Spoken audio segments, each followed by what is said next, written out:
Well, I wasn't going to bother filming this because it's not really what the sort of content I keep on my channel.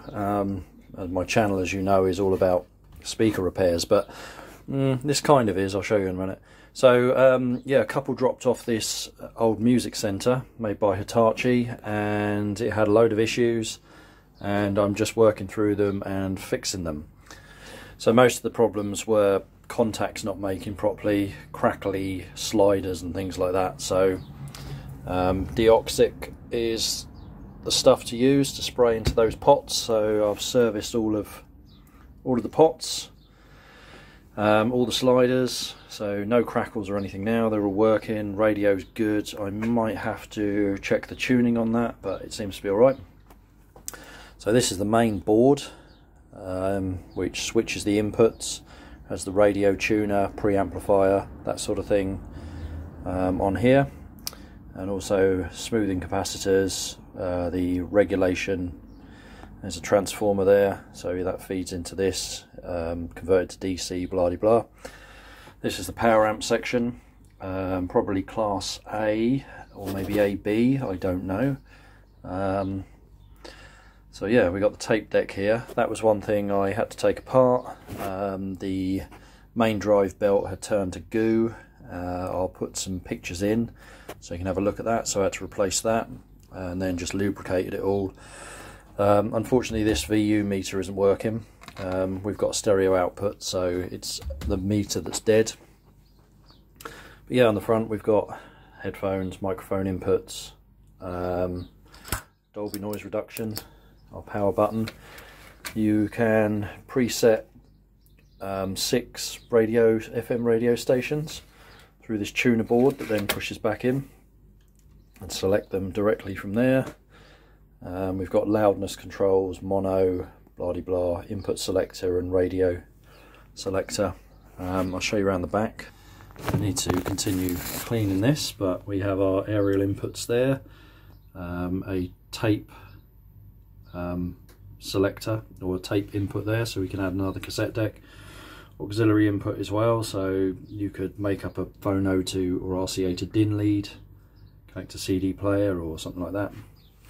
Our heatsink for our power amplifier, speaker output, and yeah, that's it really. So I've still got the back to clean up. Another look inside. I've got the front off the tape at the moment. Once I've got this all back together, I need to adjust the playback head, just so I can tune that up a bit. But yeah, I thought while I got it in pieces you could have a look inside. This is the aerial for the long wave, that sort of thing. FM is an external aerial. But yeah, that's how they were made back in the day, and this will probably actually sound really good.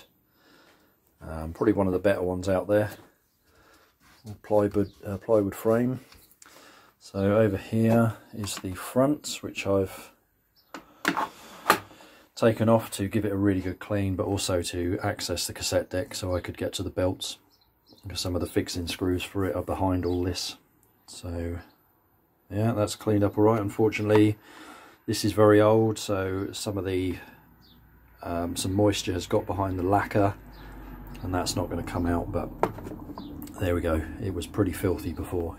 If I've got a picture of what it looked like before, I'll stick it in there. Record deck. Record deck. So I've taken the top off at the moment. Let me just turn this round.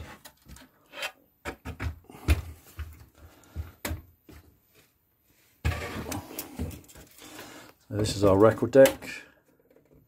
So I'm going to give this a good lubrication. Seems to do what it's meant to do.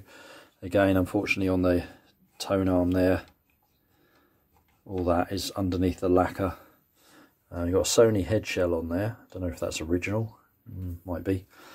But yeah, I need to balance this properly and set the weight and everything else. I had an issue with the trim pot for 45 RPM. Every time I was moving it, it was cutting the motor out, so I think the tracks inside are corroded. So I've sprayed that with Deoxic. Hopefully that will be okay now. But yeah, otherwise, not a bad record deck really. tape deck appears through there.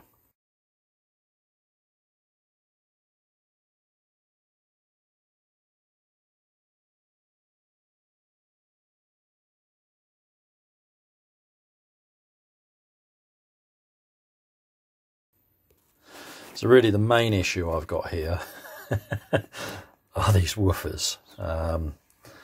The foam suspension has just completely disintegrated. The spider's okay. In fact, I can lift this one out, I've undone it. So the spider's okay, I think. Yeah. So I might put a new surround on these, or I might just replace them. But then really I should have a look at the crossover and adjust that.